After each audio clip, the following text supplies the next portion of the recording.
Well, hey everybody, we are so excited that you're here to check out part number 2 of our series, Your New Playlist. And through this series, kind of what we're talking about is choosing wisdom when it comes to your mindset. And the reason that we're working through this is because we're trying to provide a guide for you to help you tap into the power of a healthy, God-honoring mindset every single day. Now, to start off today, what I want to do is I want to kind of do a little bit of show and tell.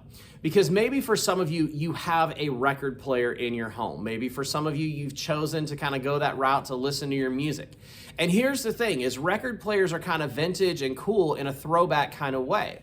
And a lot of times people love to listen to music on vinyl or on their record players. And so I recently had this opportunity to purchase kind of a random lot of records off of Amazon. And it was kind of this weird scenario that I was like, I wonder what I'm gonna get. Now, I'll be honest, in this particular group, there was very few, if any, that I actually recognized are new. But here's the thing, when you think about listening to music on a record or on vinyl, there are some hiccups. Like sometimes the record might get stuck, especially if there's a scratch anywhere here on the vinyl. And it sounds terrible when that happens. Even the smallest flaw or the imperfection on a record means that the song won't play the way that it's supposed to. And so it goes from being this smooth, beautiful song to a scratchy, skippy portion of the song on repeat. Now, why do we tell you that? And why do we start off with that? Well, because the same thing can happen when it comes to our thoughts that make up the playlist in our minds. You see, when we're focused on our flaws or imperfections, suddenly it's like the positive playlist in our minds has a scratch on it. And those negative thoughts become stuck on repeat like a broken record in our minds. So to illustrate this, I want to take you back to my middle school days. And I remember that, maybe for some of you, you're like, I don't want to talk about this because this is really raw and fresh. For me, it's one of those things I can talk about now. At the time, I couldn't. But when I was in middle school, I remember I had a major crush on a girl named Megan. And in a rare moment of courage, I decided to ask her on a date to a school dance. And here's the thing, she said yes. And I was so excited because I was like, wow, this is amazing. And I was young and I, was all like infatuated and all these weird, random things. But when I showed up to the dance to meet her there, she was actually holding hands and flirting with another guy. Now, I can look back and laugh about it now, but at the time, it was anything but funny. And in that moment, I found myself kind of consumed with these thoughts of things like I'm unlovable or I'm unwanted. Those thoughts were the ones that were planted back here in the back of my mind. And as an introverted 12-year-old boy, those thoughts, I kept them to myself. But without realizing it, I put them on repeat on a mental playlist in my mind for years. Now, maybe for some of you, you can relate to that because part of being human is dealing with difficult stuff. It's the stuff that makes us feel anxious about who we are. It's the stuff that makes us feel left out or unnoticed or unimportant or unloved. It's the stuff that makes us feel like, well, if we're honest, we're not enough. Maybe that's what the broken record sounds like in your mind. Like maybe, you think about some of these ideas. Like maybe you say to yourself, well, I'm not popular enough. Maybe that's where it is. Or maybe for some of you, it's things like, I'm not smart enough. Or the list could go on. I'm not on brand enough, or I'm not tall enough, or I'm not whatever enough.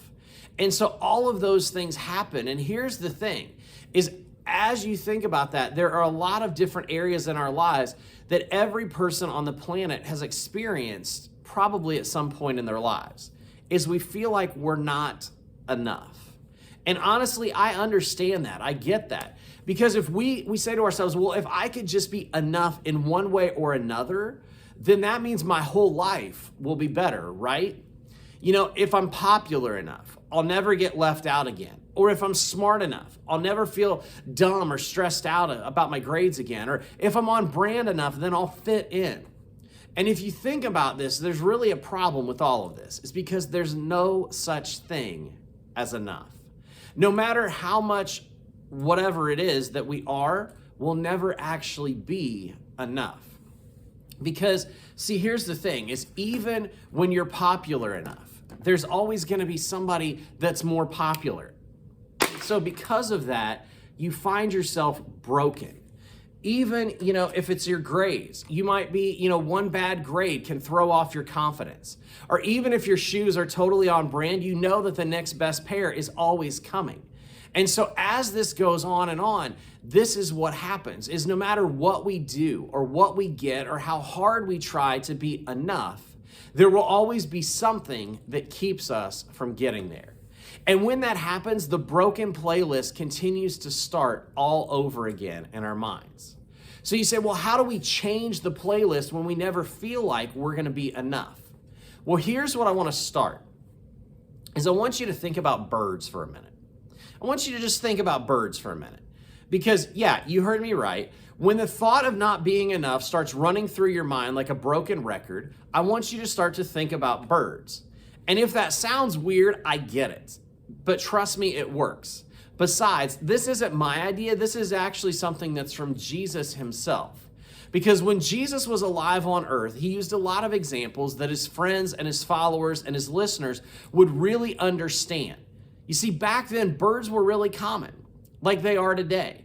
And so when Jesus was talking about this concept of birds, they would have totally followed what he was saying. So let's read what he says. This comes from the Message paraphrase in Matthew chapter 10. It says, what's the price of a pet canary? Some loose change, right? And God cares what happens to it even more than you do. He pays greater attention to you, down to the last detail, even numbering the hairs on your head. So don't be intimidated by all this bully talk. You're worth more than 1,000,000 canaries. You see, I love the point that Jesus is making here, because what he's talking about is that back then birds didn't, especially common birds, didn't cost very much at all. And it wasn't something that people considered valuable. It certainly wasn't enough to make you feel enough of anything.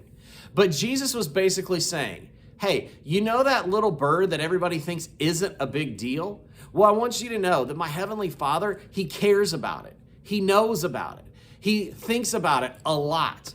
And if God cares that much about a little bird, then how much more do you think God cares about you?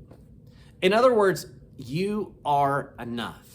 So when you feel like you don't measure up, or when something, about yourself makes you feel anxious or self-conscious, or when the thoughts of not being enough play like a broken record on repeat, you can remember that God says you are enough. God knows you, loves you, and thinks about you, and in fact, even cares about you just the way you are. And just like God cares about even the smallest creatures on earth, like a canary, God values you even more, because you are perfect in God's eyes, and that's enough. Remembering that can help you. So stop the broken record in your mind, stop trying to be enough, and stop believing, what's not true about yourself. Because no matter what, you are enough. Now, I know that this is a lot easier to talk about than it is to actually believe it, especially when it comes to yourself. Because it's great to hear that God says you're enough. But if we're honest, we'd probably admit that it doesn't feel that way. And that's why we have to make the choice to change the thoughts that make up our playlist. So here are a couple ways that we can start doing that. First is notice when the record is broken. When your record maybe looks like this and it's shattered, pay attention to the playlist in your mind. And when you find yourself thinking some negative thoughts on repeat, it's a sign that it may be time to change the record. So notice when the record is broken. And then the second part is replace that broken record with a new one. So maybe you take this and you suddenly find yourself replacing it with something that looks like this. Change the playlist telling you that you're not enough. Put on a new playlist that reminds you the truth about who you are. And that reminds you that you are enough. So let's go back to the story that I shared when we kicked this off when I was in middle school.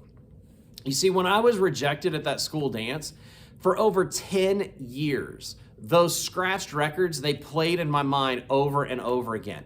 And I kept thinking to myself, I'm unlovable, I'm unwanted. It was one of those negative, broken playlists that looked a lot like this. And it wasn't until years later, when I was roughly in my 20s, that I even realized it. And I suddenly looked back and I realized that explained a lot of my behavior growing up. Because I did exactly what somebody would do if they believed that they were unwanted or unlovable. And that's the destructive power of negative thought habits. But then I realized something. And it took time for these negative thoughts to become destructive habits in my mind. So I knew it was going to take some time to recreate those positive mental habits in my mind as well. But I realized that I was the DJ. I was in charge. I could create the playlist.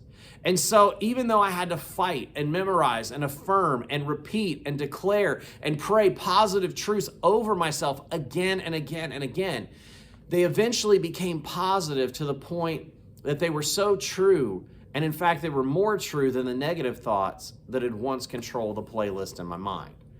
And here's the thing, I did it, and I firmly believe you can do it as well.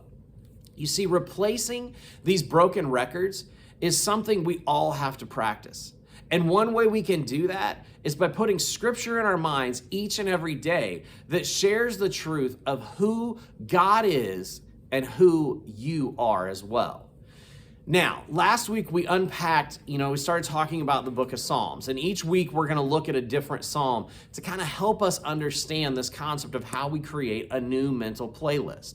Now, as we said last week, the Psalms is a collection of songs and poems in the Old Testament, and that's a great place to start when you want to create a new mental playlist. You see, when your broken record tells you you're not enough, put this verse that we're going to say here in just a second on repeat in its place. It comes from Psalm 139, and it says, I praise you because I am fearfully and wonderfully made. Your works are wonderful. I know that full well. You see, for me, when I struggle to believe that I'm enough, repeating that verse and repeating that truth helps me. And this week, I'd love to challenge you to do the same. Maybe you even work on memorizing it with, another trusted adult or a friend. It's one of the reasons when we gather here in person that we have small groups is because maybe you say, hey, when I'm here at Identity, I want to memorize this verse with my small group because it's a great place for you to grow in your faith alongside of people who want to do the same. And so how do we do that? Well, one way is you can memorize that verse that we just looked at, Psalm 139, verse 14, and you can remember the truth that you are enough. So as we wrap up our time together today, I want you to think about a particular question. And here's the question. What's one way you can remember that God says you are enough? What's one way that you can remember that God says you are enough? Well, thanks so much for checking out part 2 of our series, Your New Playlist. We hope that this has been encouraging and helpful to you. We want you to know and understand that as we work through this, it's really important for you to recognize the times in your life when you have a broken record that's playing on repeat over and over again. And not only do you just not recognize it, you need to replace it with a new one that sounds better, that reiterates those positive thoughts. And so we hope that you'll do that. We hope that you'll do that not only by thinking about that, but by working on it, by putting in the time and effort and energy, maybe by memorizing that verse from Psalm 139 that we talked about. And if you need that, you can go back in the video and check that out and memorize that, write it down somewhere and put it someplace where it's visible so you can start doing that this week. Well, know that we love you, we care about you, we're praying for you. And we hope to see you soon. Again, if you'd love to join us in person, we meet from 6 to 8 p.m. in the youth room at New Hope Church on Sunday evenings. We'd love to have you join us in person and, really get plugged into this great and amazing ministry. Again, we love you. We're praying for you. Have a great and wonderful rest of your day and an amazing week.